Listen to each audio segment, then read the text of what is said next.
Welcome to the Chey and Pav podcast experience.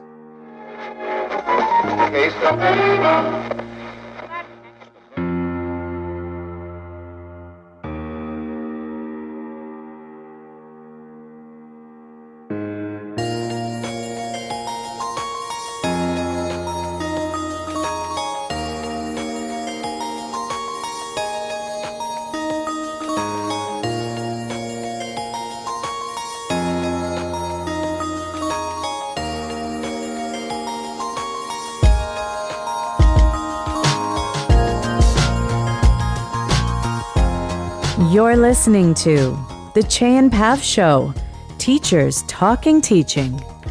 We're two middle school teachers sharing our reflections, insights about the topics that matter the most in the classroom.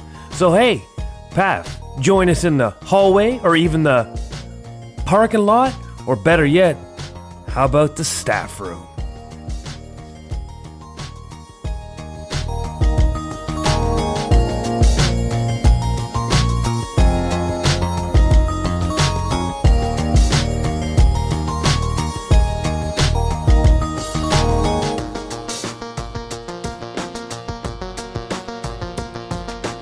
Welcome to episode 119 of the Chey and Pav Show. Thank you for joining us as we sit around the table to talk teaching. In this episode, we will have a conversation about performative social justice work. Yes, you heard me right. Can our performative actions be a positive gateway to doing the work? I'm interested to see where this one goes. But before we can get into the content, we have a few things that we need to check off our list. Get it? Check off our list. I'll start by introducing myself. My name is Pav Wander, and I'm half of the hosting team of the Chey and Pav Show. My co-host likes to introduce himself through comedy, so let's humor him and give him his 5 minutes of fame. Since when did you become so funny to start the episodes? Because Pav's a brick house. And Chey's the shed in the back corner that we keep the lawnmowers in that we never discard. And they're just a accumulation of more and more lawnmowers and bits and pieces. And that's where you'll find me. Hi, Chey. And when you said Chekhov, I immediately almost went into Captain Kirk mode. But you've thrown me off because you usually don't try to be funny. And then it threw me off because I've actually found you funny, and we know that you can check that off the list. I have a problem with the fact that I find nobody funny. Right, but we've already covered this. You do find me funny, and I have made it my life's work to make you laugh. Three times. And when I succeed, it brings me so much joy. And so I can tell by the look on your face that you actually found me funny today. And so that's it. It's done. I checked it off my list. Good night, everybody. I hope you enjoyed the show. I've been totally flustered. Not the first time this month. No. Pav, thanks for that wonderful introduction. I like your giggles. They're fun. Who am I recording this podcast episode with? Who is taking over here? You are the foundation of these episodes. I'm the one that weaves in and around the straight path you're taking us on. And now you are all over the place. I'm like, does this change my responsibility by making me having to become more responsible? Because that's not really the role I can do in this dynamic. I don't know. I guess I'm just in a giddy mood tonight. When I say we have a great webpage, I really mean Pav puts together a great webpage. Yeah. I just look at it and Pav goes, make me some art for this. Yes. And then you create this. That's essential. That's essential. I couldn't do it without the artwork. Like I do the minion work. You have the creative edge in everything that we do. So let's remember how this team works. I'm letting that sink in. Chey has the creative edge. Actually, I'm going to jot this down on my notes because I'll forget it. But then I don't need to jot it down on my notes because we're recording it so I can just go and listen to it back. Yeah. Pav, we took some really important data recently about the start of our episodes and whether banter was crucial. Yeah. And although I said we took some data, I really wasn't looking for data, and I didn't care what the data was. We were going to keep the banter going anyways. Absolutely. But it was wonderful to hear Holly and Josie jump in right away about the value of the banter. And it actually reminded me of a Ralph Nader, a podcast we listened to, when he was talking about the power of radio over podcast, that there is a distinct difference, and radio tends to be locally driven, and you build community relationships. Yes. You build that relationship with your audience. And a podcast, there's still a relationship, but it's not the same. Yeah. And so the banter becomes a space to maybe try to create that local radio show energy to feel like you're here. And if you are listening right now, you can come over right away. There's 2 empty chairs here in our studio. And of course, we often joke, we just record in the kitchen, but it's not a joke. Yeah. We record in the kitchen. We actually, that's where we record. That's where we can only record. I got the deep fryer going right now. It's an air fryer. It's not a deep fryer. The things are fried, right? It's air fried. So it's like a convection oven. It's not really frying. So they're super fried. You keep calling it a deep fryer. I do not have a deep fryer. It's an air fryer, and it works gloriously. Everything that you eat. The oven in this kitchen has not been turned on in 7 years. I have not turned on my oven since I got my air fryer. It's magic. It's magic. Everybody, confirm it, please. I'll make this a commercial later on. We are sponsored by air fryers. While you talk, I'm going to turn around and look and see what the brand is. Don't say it on air. Why? We could cash in. Maybe they'll start sending us 3 or 4 of these. We could give them away on social media. Christmas is coming up. That is true. And Chey and Pav, what are they called now? Air fryers? Air fryers. That doesn't have the same je ne sais quoi when it goes off the tongue. Air fryer. Yeah. Deep fryer. No. Air. Deep. Okay. Air. Sure. Deep. Undercover. Reminds me of Eddie Murphy and Beverly Hills Cop 2. It's a Ninja, by the way. I got it from Costco, and it's magnificent. It was my 40th birthday present from my mom. Why do you lie? What? What? That's not a lie. This 40? is the actual truth. 40? Please. Oh, okay. Get out of here. Okay. Get your nonsense. Why do you turn this podcast Trying into a to be cathedral of lies? Complimentary. Yes, everyone. I am 40 plus. I'm 50. Yes. I will be for 9 years. I round up, and then I wait till I get high enough to round again. I hope you're all enjoying this banter, by the way. Yeah, because the votes were in. We stick with the banter. It was one of those questions, Pav, that, I didn't really need to be told again that we shouldn't have the banter. The banter stays. The banter stays. Because, it is actually, it's a great time for us to just connect as well. Because you're so busy on the air fryer. Everybody is very busy in their lives. And sometimes this is the intentional excuse, the intentional reason that we have to sort of connect about these silly things and be a little bit silly. Why not? It's a lot of fun. I love to hear other people being silly. And when you were talking about, that connection between podcast and radio show, a lot of radio show hosts will record podcasts either after their radio show airs or just take their radio show and put it on as a podcast, because people really do enjoy listening to that back and forth. It's funny, it's entertaining, and it does feel like you were just right there. You get a little bit of insight into people's lives, and you feel like you know them. You feel like you're friends with them. And so I enjoy it, and I think that there's value to it. We don't always get that kind of time to decompress with our friends and chit chat about just everyday things and talk about the air fryer that we got for, my birthday. How many times can you say that becomes a part of your conversation? And you've intentionally made it part of the conversation, and we had a few laughs about it. So why not? Yeah, it stays. The banter stays. As you were talking, Pav, it reminded me, as we've both shifted to new jobs, still teaching, it takes on a different phase because we're in different grades, different spaces, different teachers, and we could never say they were our spaces. Although I think our own learning had sort of manifested that we didn't really own the spaces we were teaching in, anyways. Right.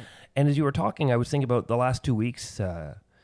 Lots of highs and lows, lots of emotions. And I was thinking what's been one of the best things was actually just a conversation I had with a teacher whose room I haven't been in, but we've passed a few times here or there.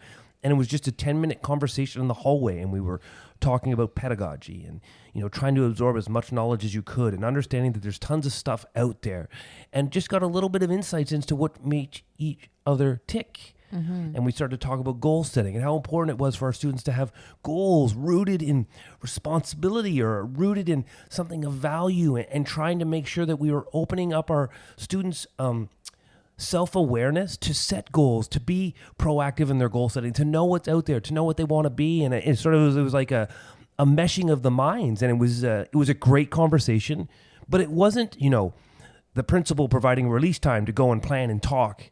It wasn't a plan, I'll come into your room at 9:15 and we can do this. No, it was just organic conversation in the hallway at lunch. And I come back and said, in the last 2 weeks, not that I want to make a hierarchy of events, but it was certainly one of the real positive events that gave me a little bit of, juice in this new role. Because, as I joked last time, I'm one of those TikTok Mike Tysons. Like, I feel like I get punched in the face all the time.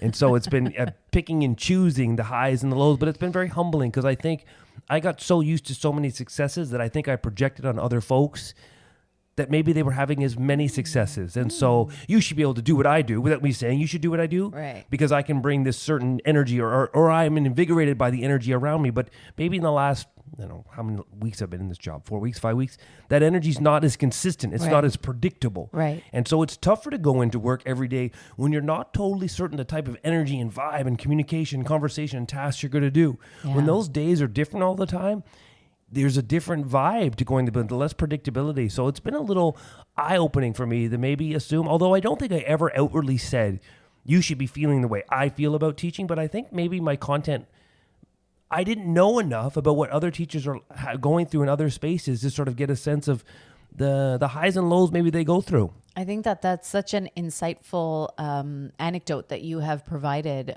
Chey, because when we have our own classroom spaces, our own, space that we go into every day, there's a certain amount of consistency. And when you become an instructional leader, you become a coach, you become a student success teacher, a centrally assigned teacher, you don't have the luxury of that consistency. Every day is going to be different. And I know that you and I have had these conversations because you and I are in the same role now. We've had these conversations daily, where I say, I really don't know what to expect from today. I don't think it's going to be a great day because of X, Y, and Z that happened last time I was, here.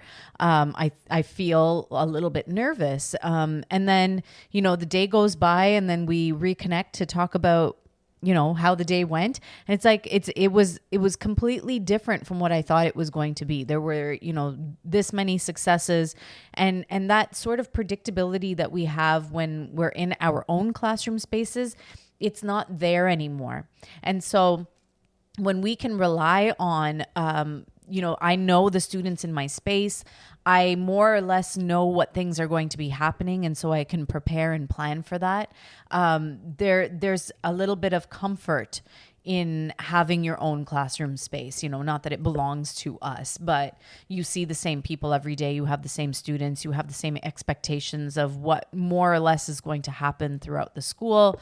And that consistency gives us a little bit of comfort because we know what to expect. And so that's something that I have really learned is, one, don't take it personally when things don't go your way, because there are a lot of different factors that are playing into what that day will be like. And so I'm glad to hear that you've had that sort of realization that it's different and you can't really influence the way that the day is going to go so much, or depend on that consistency to sort of know what your day is going to be like. I think that's a pretty big revelation. And I think that you can really adjust how you approach the role based on just knowing that small fact.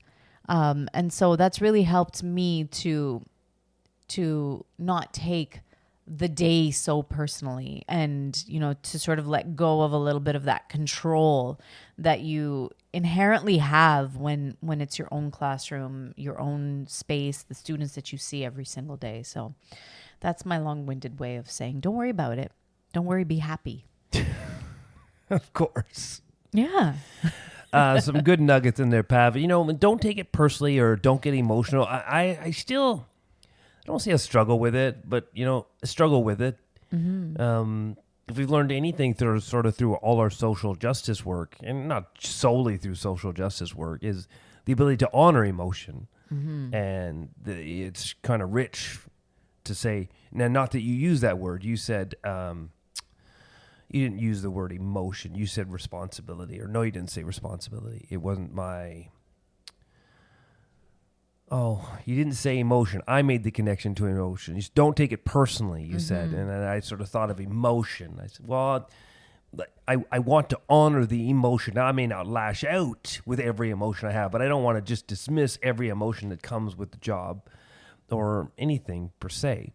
But I just start to drift a little bit into that space. Is like I understand what you're saying. There's so many other factors, and I think as human beings we always simplify it, and we create probably erroneous steps or factors or levels of importance when there's so many things going on. You don't know what everyone's lived experiences or what they're going through on that daily basis to know what they're bringing to the table. So perhaps I have a negative interaction with a child. I know what you mean. Don't take it personally. It might not be what I've done or said, but that's where the student is at that moment. So you sort of, you take what they bring you. I remember actually an old principal said something to me that enlightened me years ago, that students bring the best they have every day. Yeah. And it may not be what we consider the best, whatever that might be, if you want to filter that through. But students are giving us our best, their best. And so how are we going to work with it? And you could put this into a sports analogy, but I won't. Well, I put it into a cooking analogy. Not that cooking. We're talking air fryers. Might as well. You know, it's not every day do I have all the freshest ingredients in front of me and all the most expensive herbs. What can I whip up with 3 eggs and some old marble cheese that's got mold on it? Oh, boy. You can cut that mold off in many cases and just still use the cheese. Just fry it, air fry it, cover it in eggs and fry it again. We'll try this after during the break. Sounds good. We've been going a while, Pav. Let's get in. We should get into our anecdote. Yeah. But of course, we should talk about what we actually have coming up. And of course, by the time this episode is out, these events have already happened. So shame upon you for not registering when hearing about these in a few moments. Pav, let them know what we're up to, what we've been up to.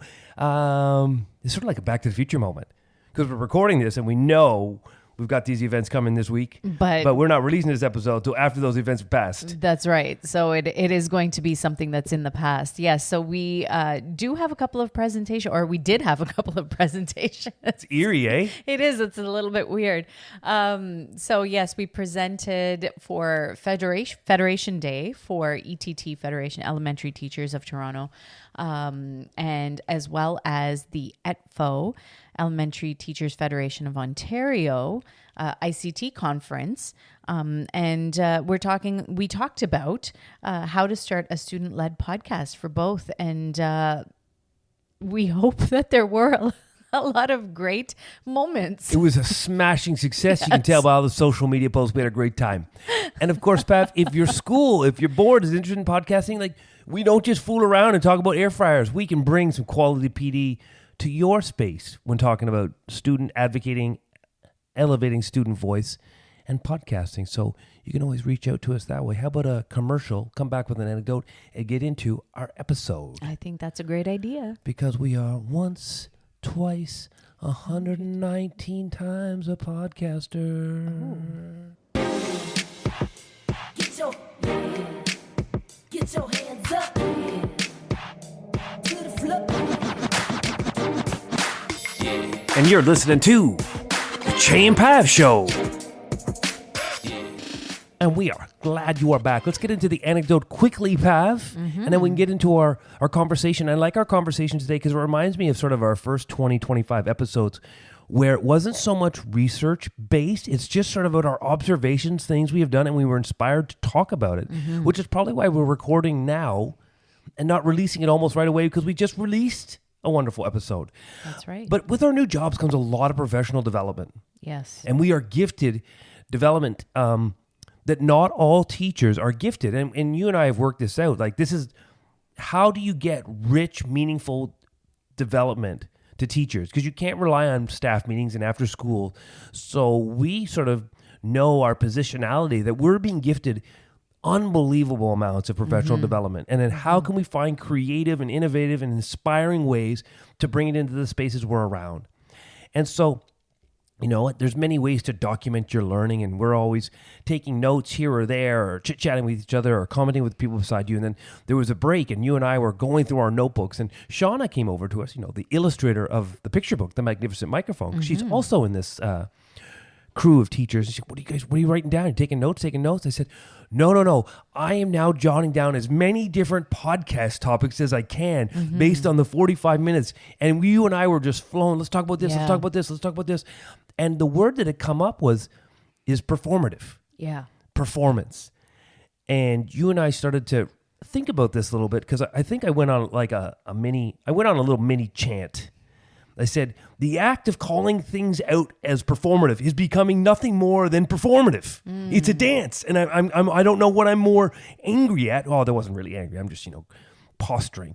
I'm getting almost more frustrated with people dedicating all their time to trying to announce things as performative, because I think it's now performative. Now I'm starting to think, is this just virtue signaling? And we were having this conversation. Right. And then I said, then we flipped it around. I was like, is there actually a place for the performative in how we build up doing the work? Because the work we know is important, and we all come at it from different lived experiences, and our role within that, although it's shared in many ways, but it's different in many ways as well. And so we started to think about how are we moving teachers to the work? And is performative part of that? And it's rather than necessarily, and this is sort of our conversation about, rather than scaring people off immediately by thinking if they do something that someone's going to, as fast as they can, scream as loud as they can that something's performative, and in fact alienating that teacher and almost assuring they're not going to do anything more. Yeah. Perhaps we should take on, if we think that we have this great insight to see everything as performative, perhaps we shouldn't invest our time in calling things out as performative, because now I want to know why am I doing it? Am I doing it to show to everyone that I can see something as performative, or am I doing it to actually try to help someone grow? And my observations is that most people, maybe myself included, or I guess I'll say myself, is that we get into this act of calling people out, and I think it becomes a little bit more of virtue signaling. I want everyone to know that I saw something as performative, but am I going to gift and give the necessary time and requirements and support that I am telling you, if I'm going to call you out or call you in or whatever you want to call it as performative, you better be committed to more work than just that. That's not the work, in my opinion. Well, it's not the work to call someone out as performative.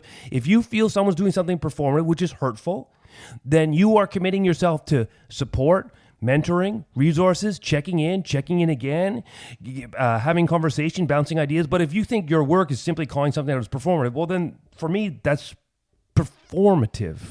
Wow. Yeah, Chey. That's very powerful. And that, what a great way to start this conversation.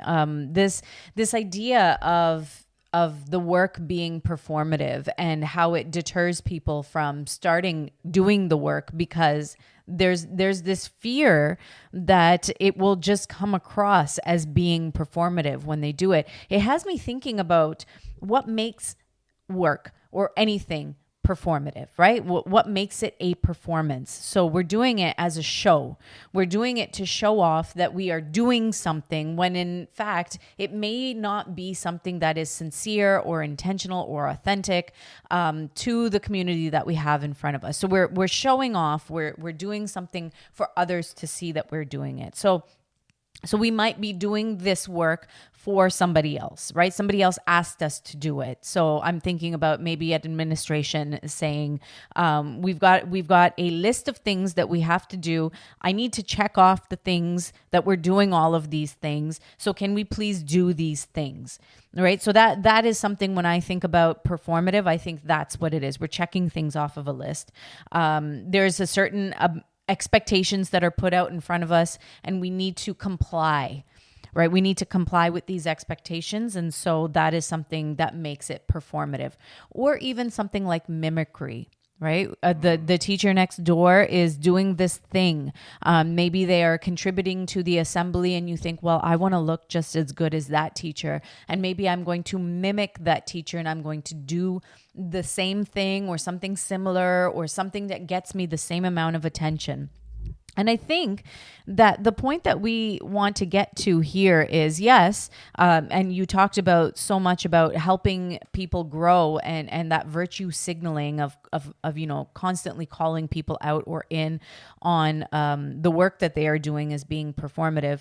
But also, I think that what we have come to realize, and maybe in our own experience, our own lived experience, our own teaching experience, sometimes that performative action that we take with the work that we do in terms of social justice work can actually lead to our own growth or lead to the growth of the students that we have in front of us. Mm-hmm. And so sometimes it may not be such a bad idea to engage in some performative work.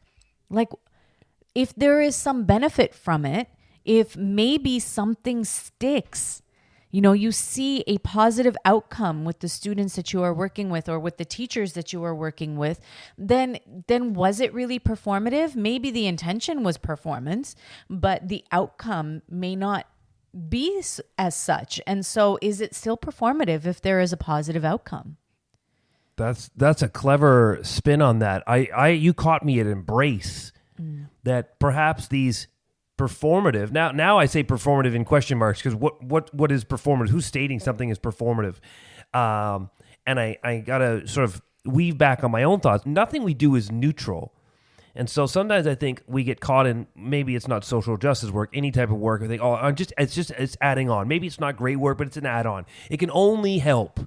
But that's not actually true. Some stuff can actually hurt. Mm-hmm, and so I think when we're diving into this idea of performative is something like the Pink Shirt Day. Yes. Maybe it's seen as performative, but who's measuring that? Who's collecting data? And how many folks started sort of their anti-bullying crusades, their building up of real empathy, really taking further steps in the school? Did they start with the more nuanced, entrenched steps, or did they start with the pink shirt? Mm-hmm. And it opened their eyes. We always talk about these co-learning, that as teachers, we're learning in the spaces together as well. Well, part of this performance is also us diving into new content area. And I bring a lot of this stuff back to classroom teaching. And what are good practices in teaching? Well, good practices in teaching are scaffolding and modeling and having access points and a variety of access points and building some flow and building capacity. And one could probably argue that in teaching, as we build capacities, it's about all those great components of teaching. And so when I think of what is considered performative gesturing, performative gestures I gave the Pink Shirt Day as one in particular, that are we sticking around to watch to see if the act really was performance, which was you're getting at, or are we monitoring to see if this leads to folks further embracing the content and taking the ownership to do a little bit more, to learn a little bit more? That all of a sudden, if they go into their math space, all of a sudden they're a little bit more aware of how a student may be bullied in a math space, where maybe they weren't as aware before, and the pink shirt became an access point. And so this concept, this conversation we have is like, is there a place to embrace performative, I put in quotation marks, performative work, because it provides the scaffolding that some folks are going to need to get into this space and to start doing the work. I think I remove, again, the social justice component. I talk about poetry. Yeah. And I think of the very superficial, performative poetry I would have done in my class in year 5, year 6, year 7. But those pieces, as I got a little bit more, as I saw student success with them, yes, I started, I could try this next. I could do this next. And collectively, maybe the class I had in year 7, we didn't grow. We grew. But in regards to poetry, I got an idea by how they engaged in that poetry for how I would set it up in grade 8, how I'd set it up in grade 9. And I know in like year 15, 16, 17, 18, 19 in my class that poetry became foundational, woven through everything. Right. But it wasn't beforehand. Yeah. But my poetry that I would have started with would have been, I would have deemed performative poetry, performance, one-offs, simplistic, no depth of understanding. Yet it was those first steps for me as a teacher in seeing those student successes, the cross-interaction between us, the collective growth, that all of a sudden my poetry, I would never say I'm a great poetry teacher or have a great poetry program, but I know poetry is woven throughout almost everything I do. So here's why I think that worked. You as a teacher looked at the data, right? You looked at your data. You looked at the student success. You looked at the stories. You saw how students were responsive to the poetry, that performative, you called it, I'm putting it in quotation marks, you called it performative poetry that you were doing in your spaces. You looked at that data that was impacting the students with that poetry. And in your you've said this in the early episodes that we talked about, there were some areas of the curriculum that you didn't feel as strong. So you were much more intentional about making those areas of your teaching stronger. You were intent on improving those areas. So you saw where maybe there were some holes in your pedagogy, and you were able to fill those holes with your own personal growth. Now, I would hope that most teachers that are, teaching in the practice of teaching are taking a look at their data year after year, and, student stories, the successes that we see, our own pedagogical documentation is data, right? We're looking at that year after year, or even throughout the year, to see what is working and what is not working and where students are responding, and we're building upon that. And so we looked at that data. You looked at that data and you improved your poetry to so much so that it is now woven into, as you say, every part of the curriculum, because it was impactful. It was important. It was important to you. It was important to the students. And so you can't really say at that point that any of it was performative, right? Because even that initial poetry that you thought was being done as an add-on, you were using it intentionally. So was it really performative? Now, you touched on something earlier on to say that, nothing we do as teachers is neutral, that it can be harmful. There is potential for harmful. So what I'm thinking about is, when does it become harmful? Because at some point, that performative thing, the reason that it's always being called out, or that many people do call out some things as being performative, is because it is harmful. So at what point does the performance, whether it's in the curriculum or whether it's the social justice work that we are doing in our classroom spaces, when does it become harmful, and how do we prevent that? I'm throwing that out there as, you don't have to answer this. Maybe this is something that we can talk about. But if you've got an answer, I want to hear it. Oh, you want to know what I've done? Yes. As you were talking about that, I started to think about some of the Indigenous art assignments I had used in my class as I started to become more aware of how the Indigenous story was erased from every component of my classroom. Willfully, unwillfully, I probably couldn't even articulate it, but I could disrupt and go through the data of my teachings to say I didn't have any. And so as I maybe rushed too fast to embed, I would do art activities like dream catchers that are purely performative. And then I look and I cringe that I did them, but that was my first step. And so when you talked about how am I hurting, with our conversation with Kalinda Klein, I don't even know if she used that explicit word, but that's just how I felt when she spoke, is that this is potentially traumatizing. This is hurtful to trivialize something like this, or to make this the root of all your Indigenous work, which again, so it could be performative. So what did you do with that? And so I don't do that activity anymore. I try to go a little bit more nuanced, more detail, more authentic voices, going into workshops, hearing Indigenous authors. Our lockout poetry was one, weaving poetry in our Indigenous studies. And so I know I've become much more purposeful. So was it hurtful? It might have been hurtful.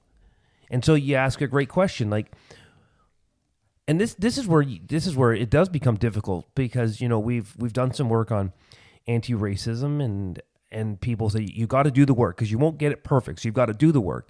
But do you have to build up a certain level of competency before you start? Not that you need to be an expert.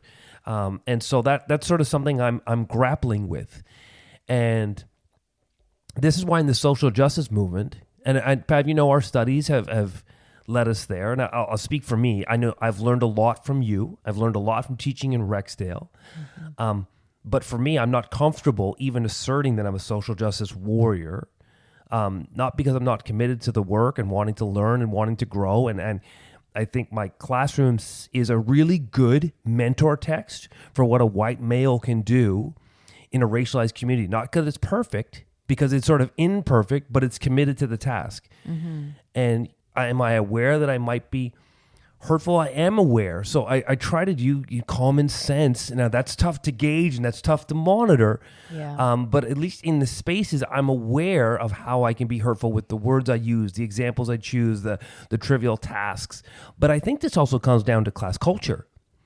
And as the class culture, if you speak openly on social justice throughout all content all the time, not just as a Thursday morning courageous conversation activity that sort of seems in a silo, students become more open to the idea that you're learning too, but they know that you're committed to it. And so there becomes a grace in the space. And so I think what I saw the most, and again, this is data. It's not just because it's not EQAO doesn't mean it's not data. What I saw in students is that they saw in me a commitment to social justice on a variety of, whether it be Indigenous issues, LGBTQ, that they saw I would be an advocate, an ally. I was doing my best. I was putting it out there in public. I was sharing the learning I was doing, the books I was reading, and it didn't make me perfect, but I think it opened up the space to my teachers committed. And so the trauma I could have induced or was potentially inducing through the tasks, I think becomes maybe less so. I don't definitively know, because students knew what my, again, intent isn't the issue, right? But I think in a classroom, students it is important to them to know what your intent is. And so, although I've had a great 21 years of teaching, I've also been really open with people that I get away with my mistakes. And I get away with my mistakes, maybe because I'm white, maybe because I'm male, maybe because I'm privileged, but it's also because I'm really competent. It's also because I really care about my job. And it's also because I commit tons and tons of hours and extracurricular hours. And so you've earned a little bit of that grace. And I think on my journey of this work, I think my students have gifted me the space to get better, because when maybe they could have burned me down for saying something inappropriate, not that I was trying to say something inappropriate, something hurtful, they could see that I was on a journey, and on a journey for the right reasons. And we sort of all collectively knew that the classroom was better for it. Yeah. And so it comes back down to those roots of class culture. So that's a really long-winded question. No, it's a long-winded answer to your question. To my long-winded question. Yes, fair enough. You said a lot of really great things. I took a bunch of notes. I circled a bunch of things. I highlighted a bunch of things. I think the most important thing that you said is that you want to approach anything that you do as a teacher with a level of authenticity, honesty, and transparency, because ultimately it boils down to the relationships that you create with your students through the content that you are teaching.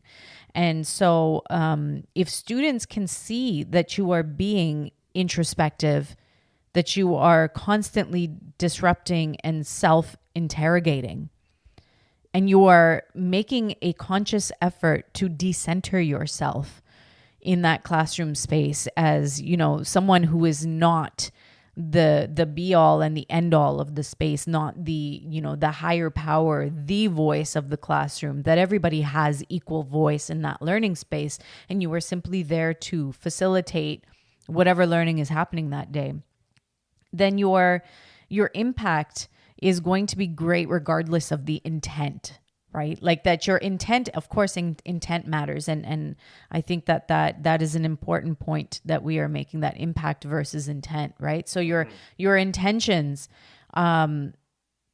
regardless of performative or not performative, as a teacher, I hope that your intentions are good. But the impact of your intentions is going to differ based on the work that you're doing and whether or not you are self-interrogating and disrupting yourself and constantly thinking about the work that you are doing in your space. You wanted to say something there. I'm thinking of bank finances, because I'm thinking, yes, my money's growing, but it grows on the week, but not every day does it grow.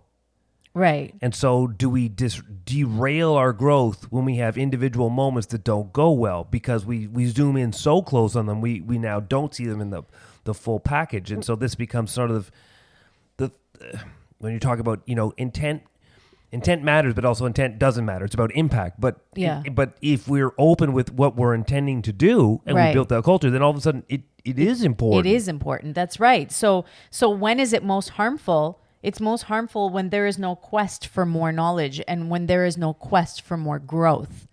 That's when it's harmful. Can I come to you on this one? Because I've got a couple of notes here. Sure. Because it's commitment to improvement. Yes, when teachers are committed to improvement. So how do we inspire people to be committed to their improvement? And this comes to, something else I find very performative. And maybe what we're finding in this conversation is that what is performative is individualized. That what is performative to you is not performative to me. And so when we throw around terms like good, performative has become almost like one of those words. It holds a different meaning for everyone and almost has no value now for anybody as a collective to have a shared understanding. Because I think of this word of get uncomfortable. And Pav, I've probably ranted on this a few times. I actually don't believe that. And I don't believe it solely for my own personal growth. And it doesn't mean I hope I'm not trying to project on people, but maybe I'm trying to share is that I find that statement to be performative. Because I come back to this commitment to improvement. How do I inspire teachers to improve? Get uncomfortable has turned so performative that people chase it. And people think that they're creating great sweeping change if they can make people feel uncomfortable. And I don't believe that. I actually believe that making you, and Pav, you've talked about this, making someone uncomfortable does one thing. It makes them uncomfortable. And I don't think there's a lot of data to suggest that when most people get uncomfortable, they get better. Right. If there's not a whole bunch of other pieces that go with it, all you've done is make someone uncomfortable. And we've done some work on one of the great PD sessions we had was the trauma-informed teaching. Yes. And it was about the science of the brain. And when the brain gets in a space it doesn't feel comfortable in, feels threatened by, feels traumatized by, it goes into survival mode. That's right.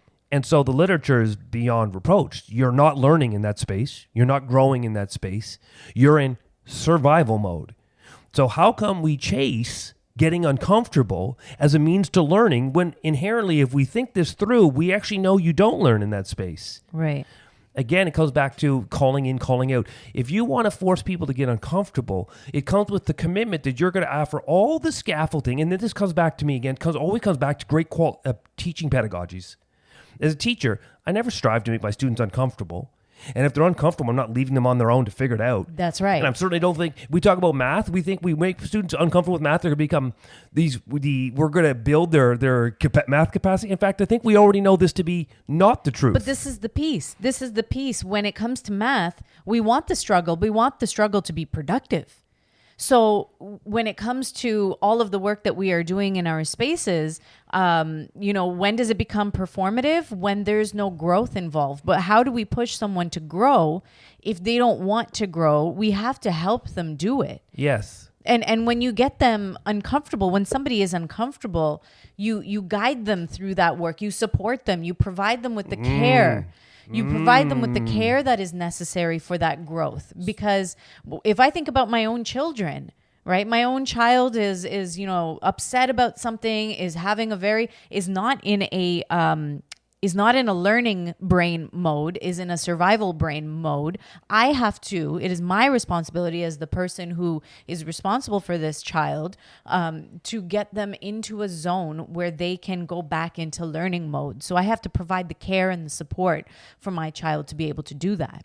So how often is that being done when people are professing you got to get uncomfortable? Or have they convinced themselves that I've done the teaching because I made you uncomfortable, which is why I use the expression I'm chasing uncomfortableness. That's right. There's a rush to make everyone uncomfortable because they feel that's the magic formula to learning, but it's not. Right. It is a potential opportunity to learn. That's right. But it requires a lot of work. And so if you want to chase to make people uncomfortable, it comes with the moral and ethical responsibility that you're committed to their growth beyond just that moment. Because if that's the moment you're patting yourself on the shoulder for the work, then for me that's not it. No, that's That's performative. Right. You found the perfect opportunity to call somebody out so that you can appear to be the most knowledgeable in a particular space. But what work did you do to then, to help that person that you have just called out grow? Or did you leave it at that? Because you want the teacher to grow, right? You don't just want to look like you don't want to be the person in the group of 30 that sorry, I rewind. In that situation, you just wanted to look like the person that was calling someone out for the 30 around, but you weren't committed to the work that goes with it. Mm-hmm. And so the calling out to make someone uncomfortable, this is about uncomfortable, it comes with work. So it comes back to my original statement, is making people uncomfortable the best way to make teachers grow? I actually don't think it is. I think it's about inspiration. It's about stories. It's about inspiring. It's about giving teachers access to PD. My commitment, again, I don't put myself on any mantle for being a social justice warrior. I haven't done the work long enough. But it wasn't a level of uncomfortableness that put me in this space. Mm-hmm. It was inspiration. It was looking at my students. It was hearing their stories, about giving great resources. It was about people, like, use an example like Kalinda Klein coming in and just sharing her passion, sharing her lived experience, and you just felt that you had to do more. You were inspired to do more and being gifted the time. Now, we know a lot of that learning for us. We had to do it ourselves. So what is our system doing to give teachers these inspirational moments that makes them morally and ethically driven to better their practice? Because I think it's really simple to say, let's get uncomfortable. Let's try to make someone uncomfortable. Because then in the one or two people that will do it, one or two people will self-profess that this was the difference. But the majority have not. Mm-hmm. And so this reminds me to some of the things I did poorly as a teacher early on. I would base my teaching based on the 2 or 3 outlier performances that made my teaching look good and forget the masses. And I think I find the uncomfy chases the home run. And it doesn't chase the single. I want everyone in my lineup, sports metaphor, I want everyone in my lineup to get single, not one guy to hit a grand slam. Mm-hmm. I want everyone to be able to hit. Try to decipher the meaning of that. I'm trying to turn it into a air fryer analogy, which you just said. We're almost ready for a commercial. I think we are. I think we might be. I think we need a moment to just process everything and then possibly even come back for a swag bag after this. Because it's been a good conversation. Yeah. Unscripted. Just yeah. A lot like our original episodes. Yes. When we didn't spend as much time preparing. Not that I said we didn't prepare. Don't be that the only nugget you take from this episode. They don't prepare. I caught them. I've enjoyed this conversation and the direction that it's taken. So let's take a break and then we'll come back. We'll be right back. Get your hands up to the floor. Hello, world. Brian Aspinall from Codebreaker EDU, and you are listening to the Chey and Pav Show. That's right. Come down to that. That's right. And this episode is brought to you by Ninja Air Fryers. Yes. The best way to make cheesecake. And what teacher doesn't like cheesecake? I've never made a cheesecake in there. You got something to do after this episode then. I guess so. This episode is also brought to you by Chey and Pav, soon to be the sponsors of the Slow Pitch team. And also the authors of The Magnificent Microphone, podcast presenters. And of course, if you really want to get the nitty gritty, go to cheyandpav.com, subscribe, and get our, I almost said weekly newsletter, Pav. That'd be a lot of pressure, eh? Our monthly newsletter, the Chey and Pav write and put together, which I really just mean Pav writes and puts together because she's brilliant in those spaces. And I'm like, newsletter? But I think you'd really enjoy that space. And we would really enjoy if you connected that way, because if Twitter were to implode tomorrow, it's our only way to stay connected. And we'll be right back with the swag bag. Get your hands up to the floor. And you're listening to the Chey and Pav Show. That cheesecake was so good. It's lies. I never made one. I don't know how to make a cheesecake in an air fryer. This reminds me of the book Rebound that I'm going to read. I just fed you the perfect lie all you had to do was take it. All you had to do was say, yes, I know. That is- And everyone would have believed that we could make cheesecake in the air fryer. But instead, you passed. I chose to be honest and authentic and transparent with my audience, Chey. What can you say? I said you made a great cheesecake. That's what I said. I have cheesecake in the fridge, but I bought it from the store. I know. That's dessert. As soon as this episode's over, because we're recording live from our kitchen table That's right. with 2 empty chairs. So, hey, first 2 people, you're in. And there's cheesecake for you. Only 2 slices, though. Pav, this has been a great episode. At least I think. Maybe not held by the majority. I have to get some more data on that. Because for one, it reminds me of our roots. We had one little blurb in our notebook. What is performative? And this is the 50 minutes of our episode. Probably only 30 minutes because the first 17 minutes is, banter. But we're not cutting to banter. But where does it leave us? With no definitive answers. Yeah. Some thoughts, some ideas, spaces for other folks to join in and share. Yeah. What are their experiences? I'll refresh my positionality. 21 years, white, male, teaching in a racialized community, moving on to a central teaching job has put me in a bunch of different spaces, talking with a bunch of other different teachers. I don't necessarily know what's right. My experiences are based on my experiences. And as much as I speak loudly, it's not to project on you, but maybe it opens up the room for dialogue.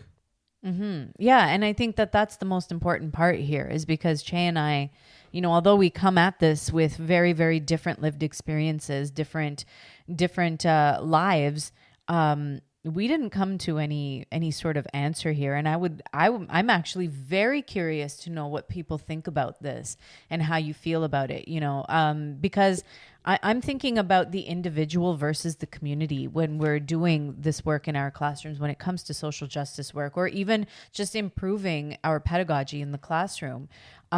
There's this real, and I used to think this way as well, that it's a very individualized experience. I can say that I myself became motivated because of the podcast or because of being gifted particular professional developments, and it moved me.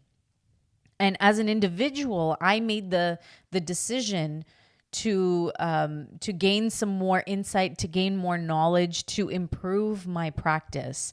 But how are we doing that as a community? How are we encouraging our peers, our colleagues to also encounter or engage in some growth? Or is it even our place to do that? How do we do this work collectively without it becoming performative? And so that is a question that I continue to grapple with. And I didn't give it a lot of thought. I used to think of it as, this is my journey. This is the work that I am doing. I am a better teacher because of the work that I did to improve myself. But now, where is my responsibility to make this part of community-driven work or collaborative work? Do I have that responsibility? And who gave me that responsibility? Did I give myself that responsibility? Or is that something that I just have to grow into as part of the journey into doing this work? And so that's something that I continue to grapple with. And I don't know if there's an answer to that. I don't know if somebody can give me some more insights, give me something to read, give me something to listen to make me feel like I'm going in the right direction with this. Pav, you said a lot of great things. And what resonated with me firstly was the idea that you've got to take care of yourself first. You got to know yourself, self-actualize. And we know we can't ever really know ourselves. But before we can start impacting the community, or maybe before we should even try to start impacting the community, we need to have impacted ourselves. And this comes back to actually sort of the theme of this episode that maybe has been lost a little bit, is that I think we're trying to position that perhaps performative is a space where we as individuals start. And so our growth comes from a little taste of knowledge, a little taste of success. And so when we bring perhaps these performative gestures into our room, like the pink shirt day or the orange shirt day, it becomes an access point, a window to wanting to do a little bit more. And maybe it's you and the students collectively growing together. And so this act of performance, which I think what we've done in this episode is really opened up what the working definition of performance is, because I think it's going to be different for everyone, is that perhaps our performance, being aware of trauma that it can induce and not to just say, go for it anyways, like recklessly, but also being aware that performative acts, and that even for our students, it may be first access points for them. Right. Maybe the orange shirt is the starting point they need. And so rather than turning it into a moment where you can call everyone else out for their performative actions on wearing an orange shirt, you can take that moment to maybe help bridge or spur on the community to do more. That's right. Like, so then it becomes, so then the folks, this is where calling out people as performative becomes performative, because are you really doing the work? When ultimately we can maybe say, this is the gifted opportunity to inspire for more action. And when you turn it into a negative, Yeah. and put people in a place that maybe they're afraid to do it now because they're afraid to be called out because someone's insisting that they need to be uncomfortable to learn. Perhaps uncomfortable, as I said earlier, isn't I'm just repeating myself, is not the first thing to chase for growth. And we know it's part of that growth, not for everyone. We know it's a component. We know it's differentiated. It's in there, but it comes with commitment to those that are making those uncomfortable. I think that's the moral responsibility you take. Yeah. If you've convinced yourself that it's uncomfortableness that's going to be the growing factor. But Pav, you and I have always fixated on, and you talked about that brilliantly. You put it nice and linearly. Not that everything has to be linear. Find yourself, build yourself, grow yourself. And once you have, take on that responsible, that level of responsibility, say, now how can I impact community, whether it's your hallway, whether it's the community you're teaching in, whether it's the learning network you're teaching in. So I love that you brought that back to that. And then I just wanted to sort of remind folks that I think we're trying to find, where does performative play into growth? Because I think it's really simplistic to say the performative hurts. And I'm not saying it doesn't. I'm not just trying to extract a little bit more from this. Because when we turn everything into simplified explanations that performative is solely traumatizing, then we're not engaging in perceived performative things. And then are we growing at all? And so it's something to be, everything is complex, nuanced. And I think that this is what we're trying to get to. Pav, why don't you, a couple of comments, and we'll wrap this up with a swag bag. Not that I have anything yet. I don't have anything further to add except for one thing. I think that I will add this one thing that we have to also consider. We have to consider rest. I think we have to consider rest, because a lot of people are doing this work. A lot of people are out there doing this work and have been doing this work and are exhausted from this work. And I think that we have to take time to rest ourselves, and also allow people an opportunity to rest, because in that rest comes reflection. It comes further growth. It comes, the processing happens during that time. And so I think that, the social justice movement is very, very exhausting in the sense that there are a lot of emotional burdens that people put on themselves when they are doing this work. And it's not easy to call things out and then also provide the supports that are needed for that person to grow, because there are a lot of emotions that are tied into that experience. And so I just want to leave that, because I don't want to leave that piece unsaid. I think it's also very important. And we may not go into it as much today because there's so much research, there's so much data surrounding the importance of rest when it comes to this work, that perhaps that's something that we can explore at a different time. But I also want to put out there in this episode, because it is heavy content, that rest is extremely, extremely important, and it shouldn't be ignored. No, Pav, that was so well said, because I don't think we'd really addressed that at all. That who are we putting the emotional burden on to teach us all, to inspire us all, and how disproportionate is it? And who are the same folks? And then it does become a nuanced conversation, because you have to find sort of that sweet bliss, because at some point in my journey, I don't know enough and I can't find the resource. I can't look up. I haven't found the story. I haven't found the clip, but I've invested the energies to try to. But at some point, I do need that expert lived experience. But you can't rush to that voice when you haven't put in the work yourself. Right. But how do we demonstrate that we've done that work? Because it's tough. No one has almost any idea the depth to what people are doing. And so it becomes difficult to negotiate. So I'm glad you just brought that theme up completely, even, and then couple that with the rest, that there are definitely folks that are being asked all the time, and perhaps they feel they just need to make people uncomfortable because that's where they're at in their journey. That's right. Because they've gone through so many things where they haven't seen the outcomes they want to see. Exactly. And- Exactly. And I think this comes back to something you talked about. This is really a very personal journey, and we can't know what everyone is going through. And I think almost with performative, that's what we're getting to, is that performative and performance is a very individualized take on the word. And it becomes complex into how does performative action hurt or help the work? Mm-hmm. And I guess for each individual, it can do one or the other. That's right. Not to make everything a binary relationship. Right. It really is on a spectrum. All right, Pav. A little bit of swag bag now. Yeah, this episode Yeah. was done in 22 minutes. I told you we'd be fast. You know what? I really, really valued this conversation because I think these are things that have been brewing in us for some time now. And I think we really needed this hour to hash it out and really, really talk about the things that we've had on our mind with this sort of intent and purpose. And so... no answers per se. No. We've ascended to no mountaintop. But I think that what we did was articulate things that were on our mind after we had processed them a little bit further. And I think that the conversation was really beneficial. I think we went beyond the simplistic, beyond the binary, and highlighted some of the complexities and nuances, and they contrast each other and they contradict each other. So how do we negotiate that?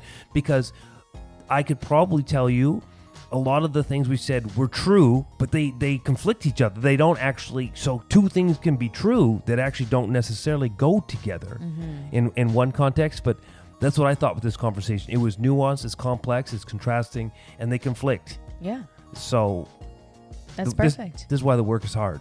This is why the work is hard. And I think this is why these conversations that we have with one another work, because we're able to talk about this. Teachers talking, teaching. We grow together, it's collective, and it's collaborative.